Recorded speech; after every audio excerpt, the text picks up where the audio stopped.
മീര ആത്മഹത്യക്ക് ശ്രമിക്കാനുള്ള കാരണം എന്തായിരുന്നു?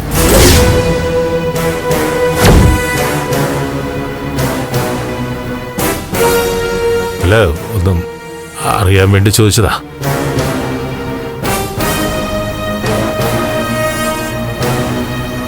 പിന്നെ കഴിഞ്ഞതിനെ കുറിച്ചൊന്നും ഇനി ചിന്തിച്ചിട്ട് കാര്യമില്ല. ഇപ്പോഴത്തെ ഈ സംഭവത്തിന് ഇതുമായിട്ട് എന്തെങ്കിലും ബന്ധമുണ്ടെന്ന് അറിയാൻ വേണ്ടി മാത്രം. അത് ഇനി നമുക്കതിനെക്കുറിച്ച് സംസാരിക്കണ്ട. വെറുതെ വിഷമം കൂട്ടാന്നല്ലാതെ വേറെന്താ പ്രയോജനം? അതെ, അത് ശരിയാ. ചില കാര്യങ്ങൾ അറിയാതിരിക്കുന്നത് തന്നെയാ ബുദ്ധി.